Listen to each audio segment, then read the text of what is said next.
अब ये कह रहा है explain why a rectangle is a convex quadrilateral. देखिए ये कन्वेक्स क्या होता है, हमने एक्सरसाइज 3.1 में सीखा था कनकेव और कन्वेक्स पॉलीगन के टाइप होते हैं।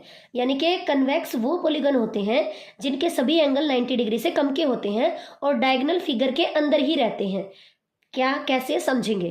कनकेव वो होते हैं जिनका कोई भी एक एंगल 90 डिग्री से अबव का होता है और उसके डायगोनल का कोई पोर्शन फिगर से बाहर जा रहा होता है एक्सटीरियर पार्ट में। समझते हैं अब इसको। जैसे कि ये तो पेंटागन बन गया भाई, इसको तो क्रॉस करते हैं क्योंकि इसने बोला है कि क्वाड्रिलेटरल ही होना चाहिए, तो ये मैंने यहाँ पर गलती से बना दिया था। क्वाड्रिलेटरल वो होता है जिसकी 4 साइड हो। आ जाइए, इसके अंदर 4 साइड है, 1 2 3 4 जी, 4 साइड्स है।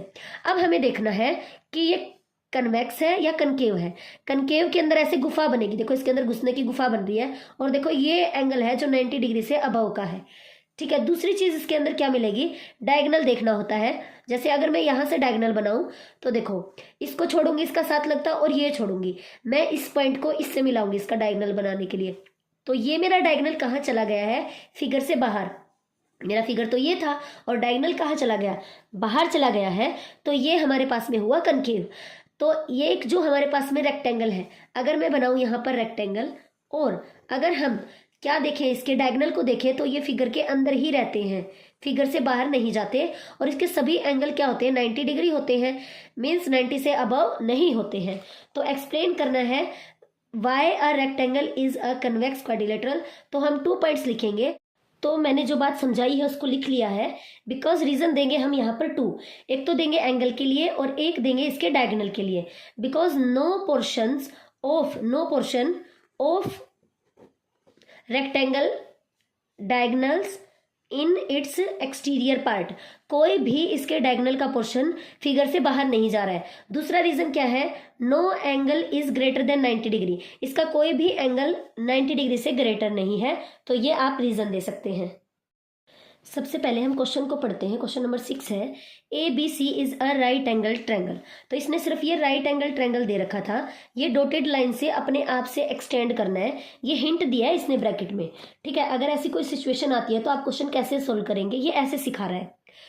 Of this opposite to the right angle, जहां पे राइट एंगल है उसके अपोजिट जो साइड है उसके मिड में कोई ओ पॉइंट है जिससे इसको मैच करना है। तो एक चीज तो क्लियर हो गई है यहाँ से कि ये चीज तो इसकी गिवन है कि ये और ये जो है इक्वल है, ये वाला पोर्शन इस वाले पोर्शन के। अगर ये मान लो 5 है तो ये भी कितना है, 5 है। अब हमें मेनली प्रूव क्या करना है कि ये जो है हमारे पास में ये भी इतने ही डिस्टेंस पर है जितने डिस्टेंस पर ये और ये है ओ से। तो सबसे पहले हम इसको एक्सटेंड करेंगे। एक्सटेंड करने से जो हमारे पास में बना, अब ये इसके पैरेलल ये वाली लाइन हमने ली है, इसके पैरेलल ये ली है, तो हमारे पास में ये हम इसको वैसे पैरेललोग्राम में बोल सकते थे बिकॉज ये इसके पैरेलल है, ये इसके हैं, लेकिन ये एंगल इसका 90 डिग्री गिवन है और पैरेललोग्राम के अपोजिट एंगल क्या होते हैं, इक्वल। तो ये भी क्या हो जाएगा, 90 हो जाएगा हमारे पास में। और अगर ये 90 है तो उसके जो साथ लगते हैं एडजेसेंट एंगल का सम क्या होता है, 180, तो ये भी 90 हो जाएगा ऐसे करके।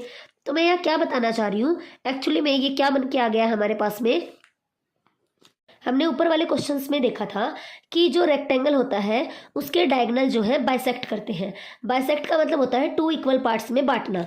तो हमें गिवन तो क्या है, जो हमारे पास में ए ओ है वो ओ सी के इक्वल है, ये चीज हमें गिवन है। क्योंकि इसने बोला ना जहां पे राइट एंगल बन रहा है उसके अपोजिट जो साइड है उस साइड को 2 इक्वल पार्ट में डिवाइड कर रहा है। अब हम क्या बता सकते हैं, इफ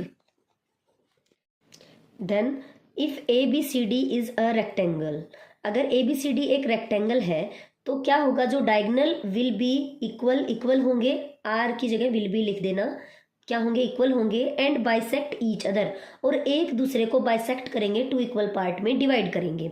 अब अगर ये डायगोनल इसके इक्वल है तो लेंथ क्या हो गई है, इक्वल हो गई है। और अगर ये दोनों ही इक्वल हैं और जहां पर ये बाइसेक्ट कर रहे हैं तो इक्वल पार्ट में डिवाइड करेंगे, तो ये चारों ही क्या हो गए, इक्वल लेंथ के हो गए। So B O is equal to क्या रहा, ओ डी रहा, क्योंकि ये भी क्या है, डायगोनल है रेक्टेंगल का और ये भी डायगोनल है। ये तो गिवन था A O is equal to O C, और ये वाली चीज हमने प्रूव कर दी है कि ये डायगोनल है रेक्टेंगल का, सो बी ओ और ओ डी भी क्या रहेगा, इक्वल रहेगा। Yes, O is in equal distance from B and C. तो इस तरीके से हम कह सकते हैं जो ओ है वो इक्वल डिस्टेंस पर है बी ए सी से। Thank you. अगर आपको वीडियो पसंद आई है तो please like share and subscribe.